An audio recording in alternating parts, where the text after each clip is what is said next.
Assalamualaikum warahmatullahi wabarakatuh.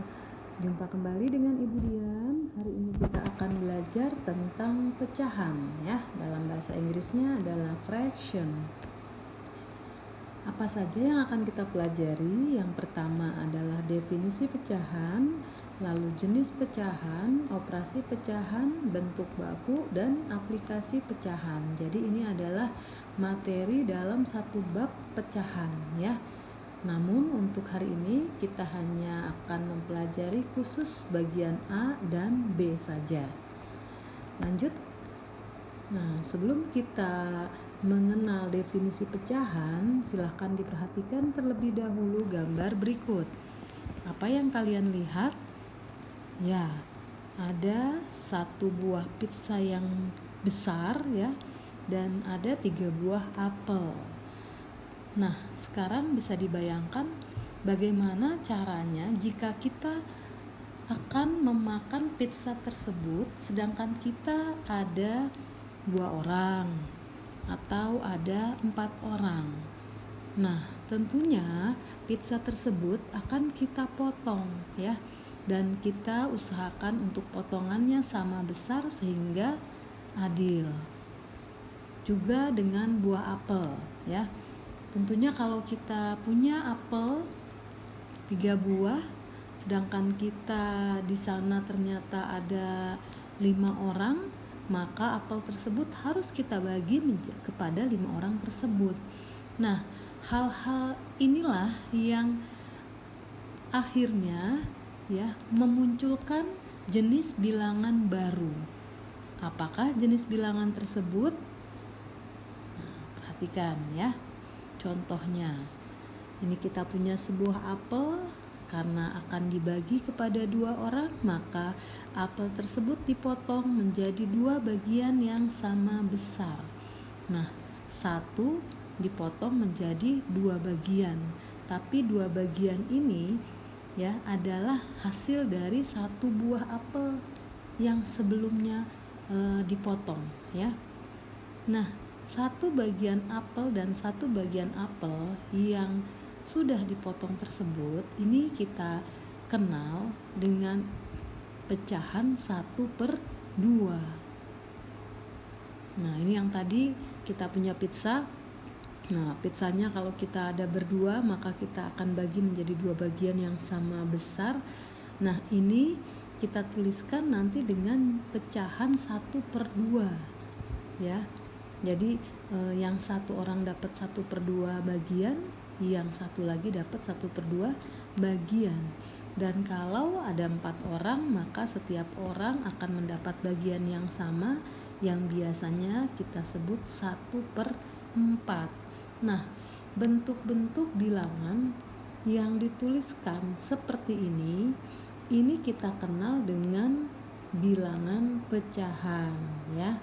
Untuk lebih jelasnya bisa dilihat definisi pecahan.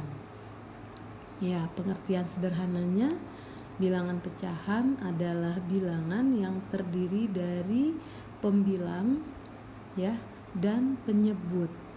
Pembilang itu yang berupa bilangan bulat di bagian atas, lalu dibatasi oleh tanda per ya, bisa tanda garis miring atau bisa menggunakan tanda seperti strip ya. Nanti dituliskan bilangan pembilangnya ada di atas, bilangan penyebutnya ada di bagian bawah ya. Nah, untuk contoh di sini bisa dilihat kita punya pecahan 4/6. 4 itu kita sebut pembilang, 6 kita sebut penyebut, dan satu lagi 10/6. 10 kita sebut pembilang, 6 kita katakan penyebut ya. Begitulah definisi bilangan pecahan. Nah, berikutnya bisa dilihat pecahan-pecahan yang muncul hasil memotong atau membagi menjadi bagian-bagian yang sama besar ya, sehingga didapatkan pecahan 1/2, pecahan 1/4, pecahan 1/8. Nah, setelah kalian paham ya, maka Bu Dian harap kalian bisa menuliskan pecahan-pecahan dari gambar yang ada di screen kalian ya. Nomor A itu pecahannya apa, B apa, C dan D itu apa ya. Boleh bisa dicobakan untuk yang A saja. Ya, betul. Pecahan A itu adalah pecahan 2/8 ya. Karena yang diarsir itu adalah 2 bagian, sedangkan potongannya yang sama besar itu ada 8 bagian. Jadi kita tuliskan dengan pecahan 2/8. Silakan nanti kalian lanjutkan untuk yang B, C, dan D. Nah, sekarang kita akan belajar jenis-jenis bilangan pecahan.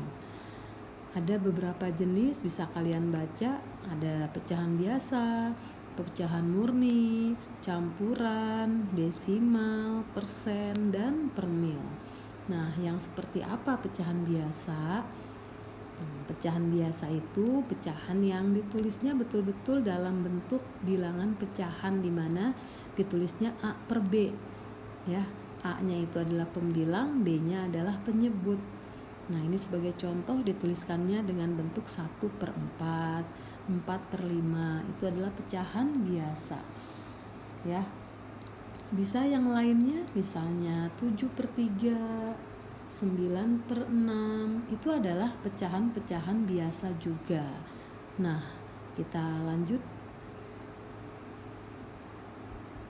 Dari pecahan biasa itu terbagi lagi menjadi 2 jenis. Yang pertama kita sebut pecahan murni. Apa sih pecahan murni? Pecahan di mana pembilangnya ya selalu angkanya lebih kecil dari penyebutnya. Nah, ini biasanya dikenal dengan pecahan murni. Bisa kalian lihat contohnya 1/2, 1/3, 2/3, 3/4, 3/5, 4/9 ya. Tuh, pembilang-pembilangnya semuanya angkanya lebih kecil daripada penyebutnya. Nah, kalau begitu apakah ada pecahan yang tidak murni? Ada ya. Pecahan tidak murni itu adalah pecahan biasa juga.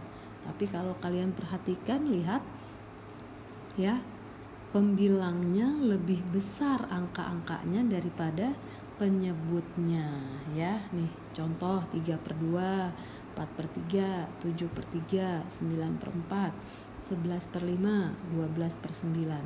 Semuanya pembilangnya lebih besar dari angka penyebutnya. Dan biasanya pecahan tidak murni ini nanti bisa diubah lagi menjadi pecahan lain. Apakah itu? Nah, ini pecahan campuran ya. Ini ditulisnya dalam bentuk bilangan bulat dan ada pecahan murninya ya. 2 1/2, 4 2/3, 5 4/5 dan seterusnya. Ini dikenal dengan pecahan campuran ya, karena ada bilangan bulatnya dan ada pecahan murninya ya. Kita lanjutkan dengan bilangan pecahan desimal. Apa itu pecahan desimal? Pecahan yang dituliskan dengan tanda koma ya. Jadi antar bilangannya dibatasi oleh sebuah tanda koma. Nah, apa artinya? Dia artinya adalah kalau satu angka di belakang koma berarti dia per 10. Kalau dia 2 angka di belakang koma berarti dia per 100. Kalau ada sebuah bilangan lalu dibatasi koma dan ada 3 bilangan di belakang koma, maka dia per 1000 dan seterusnya. Itu adalah pecahan-pecahan desimal ya. Berikutnya adalah pecahan persen. Apa itu pecahan persen? Persen artinya adalah per 100. Maka kalau kita punya sebuah pecahan dituliskan dalam bentuk persen, 5%. Nah, maka artinya 5/100, di mana penyebut pecahan tersebut adalah 100. Berikutnya 55%, artinya 55/100. Jadi kalau kita misalnya punya pecahan 12%, maka maka kita akan tuliskan 12/100 ya. Lanjut, ini yang terakhir adalah pecahan per mil. Per mil artinya adalah per 1000 ya. Jadi biasanya dituliskan dalam bentuk pecahan dengan penyebut 1000. Jadi kalau kita punya contoh 10 per mil, maka itu dituliskannya kalau dalam bentuk pecahan biasa adalah 10 per 1000, di mana penyebutnya adalah 1000 ya. 12 per mil berarti 12 per 1000, penyebutnya juga 1000 ya. Jadi inilah yang dikatakan pecahan per mil. Oke, sampai di sini jenis-jenis pecahan telah kita ketahui bersama. Untuk materi selanjutnya yaitu mengubah-ubah dari satu pecahan ke pecahan yang lain, kita akan lanjut pada sesi berikutnya ya. Terima kasih atas perhatian kalian. Assalamualaikum warahmatullahi wabarakatuh.